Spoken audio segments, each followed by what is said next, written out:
주야로 묵상하는 삶 2월 2일의 말씀 에바다이고 148페이지입니다. 저는 제목을 음성으로 정해보았습니다. 제가 먼저 오늘 본문 마가복음 7장 31절에서 37절의 말씀을 읽도록 하겠습니다. 경청하시며 함께 읽어주십시오. 예수께서 다시 두로 지방에서 나와 시돈을 지나고 데가볼리 지방을 통과하여 갈릴리 호수에 이르시매 사람들이 귀먹고 말 더듬는 자를 데리고 예수께 나와 안수하여 주시기를 간구하거늘 예수께서 그 사람을 따로 데리고 무리를 떠나사 손가락을 그의 양 귀에 놓고 침을 뱉어 그의 혀에 손을 대시며 하늘을 우러러 탄식하시며 그에게 이르시되 에바다 하시니 이는 열리라는 뜻이라. 그의 귀가 열리고 혀가 맺힌 것이 곧 풀려 말이 분명하여졌더라. 예수께서 그들에게 경고하사 아무에게도 이르지 말라 하시되 경고하실수록 그들이 더욱 널리 전파하니 사람들이 심히 놀라 이르되 그가 모든 것을 잘하였도다. 못 듣는 사람도 듣게 하고 말 못하는 사람도 말하게 한다 하니라. 아멘. 네, 오늘 본문은 이제 어제 있었던 수로보니게 여인 그 본문에 이어서 오늘 배경은 갈릴리 호수에서 이루어지는 상황입니다. 갈릴리 호수가로 가셨을 때 사람들이 귀먹고 말 더듬는 자를 예수님께로 데리고 옵니다. 그리고 예수님께 그 사람을 고쳐주시기를 간청하였는데요. 예수님께서는 이 사람을 고쳐주시긴 하시는데 요 전까지는 이제 많은 사람들이 있는 상황 속에서 이렇게 다 보는 앞에서 고쳐주셨는데 오늘은 특히 이제 따로 데리고 가십니다. 따로 데리고 가셔서 고쳐주시는데 또 이 고쳐주시는 광경도 일반적이지 않은 모습들이 좀 있는 것 같습니다. 좀 특별한 치유법으로 하시는데 33절 보시면은 손가락을 그의 양귀에 넣었다고 되어 있고 침을 뱉어서 그 혀에 손을 대시며 표현도 참 어렵습니다. 또 이런 좀 특이한 특별한 치유법을 하시는데 이 행동에 대한 설명은 옆에를 참조해 보시면 좋을 것 같습니다. 옆에 보시면은 또 되게 간략하게 설명이 되어 있기 때문에 한번 참조해 보시고 그러한 의미가 있을 것 같다로 좀 아시면 될 것 같고요.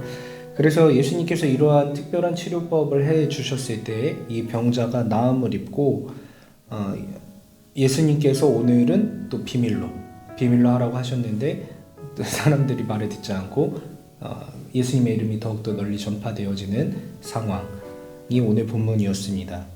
오늘 이제 본문 원래 이제 우리 큐티 책에는 에바다라고 되어 있는데 이 에바다 아마 많이 들어보셨을 것 같습니다. 우리 찬양 중에도 있고 이 에바다의 뜻은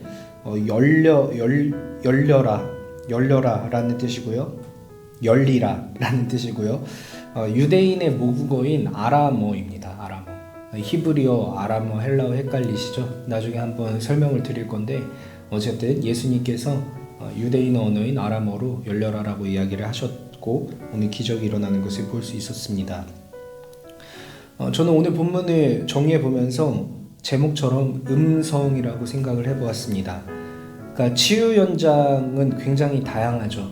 예수님의 치유 현장은 중풍병자라든가 뭐 이런 굉장히 다양한 곳에서 다양한 방식들로 치유하시는 것을 볼 수 있는데 오늘 특별히 이제 에바다라는 그 말씀을 하셨고 그 말씀이 이 병든 자의 귀에 들렸을 때 그의 귀가 열리는 것을 볼 수 있는데 중요한 것은 예수님의 음성이 아닌가라는 생각을 좀 해본 것 같습니다. 그러니까 하나님의 나라에서는 하나님의 이 말씀이 결국에 들려야만 우리 가운데 어떤 변화가 일어나는 것입니다. 육체적인 치유라던가 아니면은 영적인 치유라던가 영적인 회복이라던가 이러한 것들이 다 하나님의 말씀을 통하여서 이루어진다라는 것이죠. 하나님의 나라에서 능력이 일어나는 그 근원에는 항상 하나님의 말씀, 예수님의 음성이 있는 것 같고 이 음성이 들릴 때 우리 가운데 어떠한 변화가 일어나지 않나라는 생각을 해보면서 오늘도 예수님께서 그 음성을 말씀하셨고 그 음성이 들렸기 때문에 이 병든 자가 나을 수 있었다라는 생각을 좀 해보면서 우리의 삶 가운데도 그렇게 예수님의 음성이 들리면 좋겠다라는 생각을 또 해보았습니다. 우리가 직접적으로 들으면 너무나도 좋지만 그런 일들이 흔한 일도 아니고 또 그런 일들을 잘 분별할 수도 없기 때문에 우리가 예수님의 음성을 듣기 위하여서 하는 것은 항상 이 주야로 묵상하는 삶, 말씀 묵상을 하는 것이죠. 예수님께서 하시고자 하셨던 말씀, 또 하나님께서 의도하시고자 하셨던 그 모든 말씀들이 이미 기록된 성경책에 다 있기 때문에 그 말씀이 우리가 읽고 묵상하여서 나의 것으로 만들 때에 필요한 그 순간에 우리 가운데 들려나갈 것입니다. 그 음성을 듣기 위하여서 우리가 말씀 묵상 계속하고 있는 것이니까 여러분들도 꾸준히 잘 해주셨으면 좋겠습니다. 하나님께서 오늘도 우리에게 귀한 말씀을 주셨습니다.